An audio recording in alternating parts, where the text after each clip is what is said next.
Hello friends, ધમુસ kitchen and blog પર તમારું સ્વાગત છે. મિત્રો, ડુંગળીમાં બેસન નાખી આજે બનાવીશું એવી ટેસ્ટી અને યમી રેસિપી કે જોયા પછી તમને તરત જ બનાવવાનું મન થશે. ખૂબ જ સ્વાદિષ્ટ અને સાવ ઝડપથી માત્ર 2 જ વસ્તુથી બનીને તૈયાર થાય છે. ઘરની વસ્તુથી તૈયાર થતી આ રેસિપી ખાનાર તમારા વખાણ કરતા નહીં થાકે, કેમ કે એકદમ યુનિક અને સાવ અલગ છે. રાજસ્થાની રેસિપીમાં થોડો ફેરફાર કરી મેં આજની રેસિપી તમારી સાથે શેર કરી છે. તો ચાલો ઝટપટ બનાવવાનું શરૂ કરીએ. તો સૌથી પહેલા આપણે લઈશું ડુંગળી. તો અહીંયા મેં 4 થી 5 ડુંગળી લઈ લીધી છે અને હવે આપણે આ ડુંગળી ઉપરના જે પાન છે એને કાઢી અને ચોખ્ખી કરી લઈએ. તો આ રીતે આપણે ડુંગળીના ઉપરના પાન કાઢી અને ચોખ્ખી કરી લેવાની છે. અને અહીંયા એક મોટી જે ડુંગળી છે એને હું એકદમ ઝીણી સમારી લઉં છું. તો અહીંયા આપણે આ ડુંગળી છે એને જુદી જુદી 2 શેપમાં સમારવાની છે. સૌથી પહેલા હું ઝીણી સમારી લઉં છું. તો આપણી આજની રેસિપી એકદમ ગજબની બનીને તૈયાર થશે. ખરેખર તો આ એકદમ જૂની રેસિપી છે, જેમ કે વિસરાતી વાનગી હોય એ રીતે, કેમ કે નવી નવી રીતે આપણે બનાવતા શીખ્યા પછી જૂની રીતને આપણે ભૂલતા જતા હોઈએ.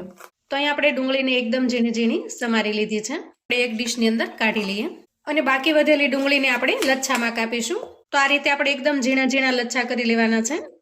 લચ્છામાં સમારેલી ડુંગળીને આપણે એક બાઉલની અંદર કાઢી લઈએ અને હાથની મદદથી ડુંગળીના બધા જ લચ્છા છે એને આપણે આવી રીતે છૂટા પાડી લઈએ. આ રીતે થોડા આપણે મસળી લઈએ તો બધા લચ્છા આરામથી છૂટા પડી જશે. લચ્છાને છૂટા પડ્યા પછી આપણે એમાં ચણાનો લોટ ઉમેરી દઈશું. તો અહીંયા મેં મોટી 3 ચમચી જેટલો ચણાનો લોટ લીધો છે. તમે ચણાના લોટની જગ્યાએ બેસનનો પણ ઉપયોગ કરી શકો છો. તો આ રીતે આપણે લોટને ડુંગળીની અંદર નાખી દઈશું અને એડ કરશું સ્વાદ પ્રમાણે મીઠું. અડધી ચમચી જેટલું ધાણા જીરું પાવડર અને 5 ચમચી જેટલી હળદર નાખીશું અને પછી ચણાના લોટને આપણે લચ્છાની અંદર મિક્સ કરી લેશું. તો અહીંયા સારી રીતે બધા જ લચ્છાની ઉપર ચણાનો લોટ કોટ થઈ જાય એ રીતે આપણે કોટ કરી લેવાનું છે. પણ સૌથી પહેલા તો આપણે એમનેમ જ લચ્છાની અંદર ચણાના લોટને મિક્સ કરવાનો છે. તો અહીંયા જુઓ થોડું સૂકું લાગે છે, તો હું સૌથી પહેલા 1 મોટી ચમચી જેટલું પાણી એડ કરું છું અને મિક્સ કરી લઉં છું. તો અહીંયા ખાસ એ વાતનો ખ્યાલ રાખીશું કે પાણી વધારે પડી જશે તો વધારે આપણે ચણાનો લોટ પાછો મિક્સ કરવો પડશે અને પછી આપણને રેસિપીમાં મજા નહીં આવે. એટલે અહીંયા જરૂરિયાત મુજબ જ આપણે પાણી ઉમેરીશું. અને ફરી હું બીજી ચમચી જેટલું પાણી લઉં છું. ટોટલ અહીંયા 2 ચમચી જેટલું પાણી આપણે એડ કર્યું છે. તો અહીંયા ચણાના લોટની અંદર જ્યારે લચ્છા મિક્સ કરીએ ત્યારે એકદમ દબાવીને મિક્સ કરવાના છે, જેથી કરીને ડુંગળીની અંદર ચણાનો લોટ છે એકદમ સરસ મિક્સ થઈ જશે. તો અહીં તમે જોઈ શકો છો બધો જ ચણાનો લોટ આપણે એકદમ સારી રીતે મિક્સ કરી લીધો છે. હવે આ મિશ્રણને આપણે થોડી વાર માટે ઢાંકી દઈશું. હવે અહીંયા લીધા છે મેં મીડિયમ સાઇઝના ટમેટા. તો અહીંયા એકદમ સરસ લાલ કલરના હોય એવા ટમેટા આપણે પસંદ કરીશું અને આ ટમેટા છે એની આપણે પ્યુરી બનાવી લેશું. તો અહીં જુઓ, તો એ ટમેટાને પીસી અને આપણે પ્યુરી બનાવી લીધી છે. અને હવે જઈશું આપણે ગેસ તરફ. તો અહીંયા ગેસ ઉપર એક કડાઈ મૂકી અને ગેસને આપણે ઓન કરી લીધો છે. તો અહીંયા લીધું છે આપણે મોટા 3 ચમચા જેટલું તેલ અને હવે આપણે એમાં વઘાર કરી લઈએ. તેલ થોડું ગરમ થાય એટલે 1 ચમચી જેટલી રાઈ ઉમેરીશું અને 1 ચમચી જેટલું જીરું નાખીશું. લાલ મરચાના અહીંયા મેં 2 પીસ કરી લીધા છે, એને પણ ઉમેરી દઈએ. તો અહીંયા મેં લીલું લસણ લીધું છે અને એને મેં ઝીણું ઝીણું સમારી લીધું છે. તો તમે સૂકું લસણ જે મળે છે કળીમાં એને પણ નાખી શકો છો, પણ અત્યારે લીલા લસણની સિઝન છે એટલે લીલું લસણ પણ ખૂબ જ સરસ લાગશે. તો એને આપણે એડ કરી દઈશું. અહીંયા 1 ચમચી જેટલી આદુ મરચાની પેસ્ટ છે એને ઉમેરીએ અને પછી આપણે ઉમેરી દઈશું ઝીણી સમારેલી ડુંગળી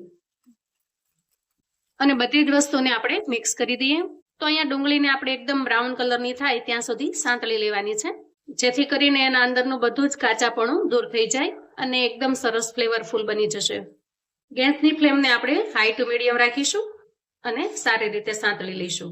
તો આ રીતે ડુંગળી થોડી સતળાઈ જાય એટલે આપણે 2 લીલા મરચાને આવા લાંબા લાંબા કટ કરી લીધા છે એને એડ કરી દઈશું. તો અહીંયા મરચાની મેં રગો કાઢી અને પછી ઉમેર્યા છે, જેથી ટેસ્ટ સરસ લાગશે અને તીખું પણ નહીં લાગે. તો અહીંયા ડુંગળીનો તમે કલર જુઓ થોડો ઘણો બ્રાઉન થઈ ગયો છે, એટલે કે સારી રીતે સતળાઈ ગઈ છે. અને આ સ્ટેજે આપણે ટોમેટો પ્યુરીને એડ કરી દઈએ. તો અહીંયા આપણે આ ટોમેટો પ્યુરી એડ કરી અને સરસ મજાની ગ્રેવી બનાવીશું. તો બધું જ સારી રીતે મિક્સ કરી લીધું છે અને હવે આપણે આમાં મસાલા કરી લઈશું. તો અહીંયા 5 ચમચી જેટલી હું હળદર ઉમેરું છું અને 1 ચમચી ધાણા જીરું પાવડર ઉમેરીશું. અહીંયા ઉમેરીશું 1 ચમચી જેટલું કાશ્મીરી લાલ મરચું અને 1 ચમચા જેટલું આપણું રૂટીન મરચું અને સ્વાદ મુજબ આપણે મીઠું નાખીશું. તો અહીંયા તીખો ને મીઠો મસ્ત ટેસ્ટ આવે એટલા માટે અહીંયા થોડો આપણે ગોળ ઉમેરીશું. તો ગોળ ઉમેરવાથી એકદમ ખાટો મીઠો ટેસ્ટ બનીને તૈયાર થાય છે. ગોળની જગ્યાએ તમે ખાંડ ઉમેરી શકો છો, પણ આરોગ્યની દ્રષ્ટિએ ગોળ સારો હોય છે એટલે મેં ગોળ ઉમેર્યો છે. હવે આના અંદર મિક્સ કરી અને બધા જ મસાલાને આપણે પહેલા સારી રીતે ચડવા દઈએ. તો અહીંયા ગ્રેવી ખૂબ સરસ તૈયાર થઈ ગઈ છે અને ગ્રેવીમાંથી તેલ પણ છૂટી ગયું છે. આ સ્ટેજે આપણે અહીંયા ઉમેરીશું 1 ચમચી જેટલું મોળું દહીં અને દહીંને આપણે ગ્રેવીની અંદર સારી રીતે મિક્સ કરી લઈએ. તો અહીંયા તમે મોળી મલાઈ હોય તો પણ નાખી શકો છો અને મોળું દહીં હોય તો પણ નાખી શકો છો. તો રેસીપીના ટેસ્ટની અંદર ખૂબ સરસ રિચનેસ આવે એટલા માટે આપણે અહીંયા દહીં અથવા તો મલાઈને ઉમેરીએ છીએ. હવે પ્યુરીને આપણે 1 મિનિટ ઢાંકી દઈએ અને સારી રીતે પાકી જવા દઈએ. તો અહીંયા જુઓ, પ્યુરી એકદમ સરસ પાકી ગઈ છે અને તેલ છૂટું પડી ગયું છે. તો આ રીતે જ્યારે ગ્રેવીની ઉપર તેલ આવી જાય ત્યારે આપણે સમજી જવાનું કે ગ્રેવી ખૂબ સરસ પાકી ગઈ છે. હવે આપણે એડ કરીશું 1 ગ્લાસ જેટલું પાણી અને આ બધું જ આપણે સારી રીતે મિક્સ કરી લઈએ. તો અહીંયા આપણે એક ઉફાળ આવવા દેવાનો છે અને પછી આપણે આગળની પ્રોસેસ કરીશું. તો અહીંયા ગેસની ફ્લેમને હું થોડી વધારી દઉં છું જેથી કરીને ઉફાળ જલ્દી આવી જશે. તો અહીંયા ગ્રેવી છે એ સારી રીતે ઉકળી ગઈ છે. હવે આપણે ડુંગળીની અંદર ચણાનો લોટ નાખી અને જે મિશ્રણ તૈયાર કર્યું હતું એ તમે જુઓ એકદમ સરસ ઘાટું થઈ ગયું છે અને ડુંગળીના બધા જ લચ્છા એના અંદર સારી રીતે મિક્સ થઈ ગયા છે. તો અહીંયા હાથને હું થોડો તેલવાળો કરી લઉં છું અને આના અંદરથી ડુંગળીના લચ્છા છે એનો થોડો ભાગ લઈશું અને આ રીતે આપણે ઉકળતી ગ્રેવીની અંદર એને મૂકી દઈશું. તમારે હાથથી ન ઉમેરવા હોય તો ચમચીથી પણ ઉમેરી શકો છો. તો આ રીતે થોડું મિશ્રણ લેવાનું છે અને ગ્રેવીની અંદર મૂકી દેવાનું છે. તો અહીંયા થોડું ભજીયા ટાઈપનું હોય એ રીતનું આપણે મિશ્રણ લેવાનું છે. તો આ રીતે હાથની અંદર લઈ ગોળ વાળી અને પછી અંદર આ રીતે મૂકી દેવાનું છે. તો અહીંયા આપણે બધા જ લચ્છા ઉમેરી દીધા છે. હવે થોડી વાર માટે આપણે આને હલાવશું નહીં અને એમને એમ જ થવા દેશું. તો થોડી વાર માટે અહીંયા ઢાંકણ ઢાંકી દઈએ અને એમને એમ ચડવા દઈએ. તો અહીંયા 2 થી 3 મિનિટ આપણે ઢાંકણ ઢાંકીને રાખ્યું છે. હવે આપણે ચેક કરી લઈએ. તો અહીંયા જુઓ, આપણે જે ડુંગળી અને ચણાના લોટના લચ્છા નાખ્યા હતા એકદમ સરસ વડી જેવા તૈયાર થઈ ગયા છે અને બધા જ લચ્છા એકદમ છૂટા છૂટા છે. તો હવે આપણે સ્પેચ્યુલા ફેરવી અને બધું જ મિક્સ કરી લઈએ. હવે અહીંયા થોડા ડુંગળીના લચ્છા આપણે ઉપરથી ઉમેરી દઈએ અને ઘણી બધી કોથમીર એડ કરીએ. કોથમીરનો ટેસ્ટ ખૂબ જ સરસ લાગશે આમાં અને 1 મિનિટ માટે ફરીથી ઢાંકી દઈએ જેથી બધી જ ગ્રેવી છે એ વડીની અંદર ઉતરી જાય અને ખૂબ જ સરસ મજાની આપણી રેસીપી બનીને તૈયાર થઈ જશે. તો અંદાજે 1 થી 1.5 મિનિટ જેટલો સમય થયો છે અને ગેસની ફ્લેમને આપણે બંધ કરી દીધી છે. હવે આપણે ચેક કરી લઈએ. તો અહીંયા પ્યાજ બેસનની વડીનું આપણું શાક તૈયાર છે, એકદમ ટેસ્ટી અને સાવ અલગ. હવે આપણે શાકને સર્વ કરી લઈએ. તો એકદમ સુપર ટેસ્ટી એવું શાક બનીને તૈયાર થઈ ગયું છે. તમે બેસન ડુંગળીના ઘણા શાક ખાધા હશે પણ આજનું શાક એકદમ યુનિક અને અલગ છે અને મિત્રો એટલું ટેસ્ટી બન્યું છે કે તમે એની વાત જ ન પૂછો. એકદમ રેસ્ટોરન્ટ સ્ટાઇલ બનીને તૈયાર થયું છે. જો આ રીતે તમે ક્યારેય ન બનાવ્યું હોય તો એક વખત ચોક્કસથી ટ્રાય કરજો અને બનાવ્યા પછી મને ચોક્કસથી ફીડબેક આપજો કે તમને કેવું લાગ્યું છે. ખૂબ જ ટેસ્ટી અને એકદમ યમી બનીને તૈયાર થયું છે. ડુંગળી અને બેસનના જે ગટ્ટા બન્યા છે એકદમ ટેસ્ટી અને સુપર્બ લાગે છે. મૂળ રાજસ્થાનની આ રેસીપીને મેં થોડા બદલાવ સાથે તૈયાર કરી છે અને એક વખત બનાવ્યા પછી ઘરનાને ખૂબ જ પસંદ આવી એટલે મને થયું કે હું તમારા લોકોની સાથે પણ શેર કરું. તો મિત્રો તૈયાર છે આપણું પ્યાજ અને બેસન ગટ્ટાનું શાક. તો શાકને તમે પૂરી, પરાઠા, રોટલી કોઈ પણની સાથે પીરસી શકો છો. એ બધાની સાથે આનું કોમ્બિનેશન ખૂબ જ સરસ લાગશે.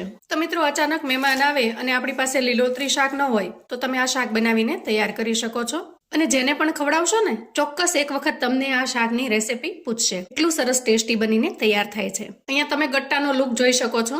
તો મિત્રો આવું અવનવું જાણવા માટે ચેનલ પર જો તમે નવા છો તો પ્લીઝ ચેનલને સબસ્ક્રાઇબ કરો.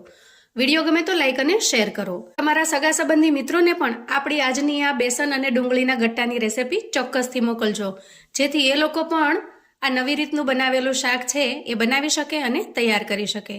તો મને આશા છે કે મારી આજની રેસીપી તમને ખૂબ જ ઉપયોગી થશે. ફરી મળીએ એક નવી રેસીપી સાથે. ત્યાં સુધી આવજો મિત્રો.